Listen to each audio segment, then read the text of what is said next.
Hi everyone, and thank you very much for the positive feedback from the first two videos.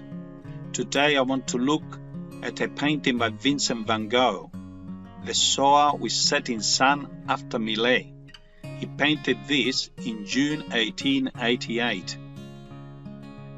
But before we do that, let us have another look at Jean-François Millet's version before we compare it with Vincent van Gogh's version of 1888. This is Vincent van Gogh's version. By 1888, Vincent had abandoned the dark and somber colors of his earlier paintings, and now he had taken up the bright colors of the Impressionists. But it was Jean-François Millet's themes of the dignity of the working classes that had deeply influenced him. And here are the two paintings side by side. Wow, you may immediately say, Vincent is not just being influenced by Millet. This is nearly plagiarism. But not so fast. Look at the details.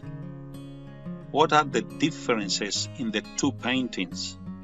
The obvious one is that footpath right there in the middle of Vincent van Gogh's painting. Why? And this is not a smooth footpath. Can you see on the side there, Vincent has painted rocks and even thorns. Are you getting it? How many more hints does Vincent has to give us, the viewers? And another hint that Vincent gives us is the birds.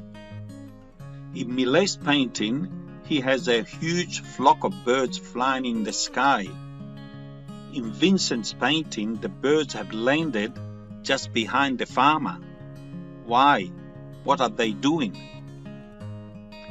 Okay, I think most of you got it by now. But then there is another clue that Vincent is giving us. You can't have missed it. Right there in the middle ground, a ripened and abundant crop. What has Vincent done to Millet's painting? He hasn't plagiarized it. He has transformed it into one of Jesus' parables of the sower. Do you remember it? Here it is for you. The parable of the sower in the Gospel of Matthew. Vincent loved the Gospel, and therefore he transformed the painting of Millet into the parable that Jesus told his disciples. All the details are there. The farmer, the path, the birds, the rocks, the thorns, the abundant crop, and then the parable ends with the famous phrase, whoever has ears, let him hear.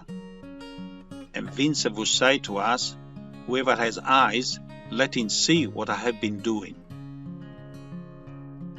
Hey, but you might say, you've forgotten about the sun. Oh no, Vincent doesn't let us forget about the sun. There it is, bright and yellow, dominating the whole painting. For Vincent, the sun does not scorch the earth.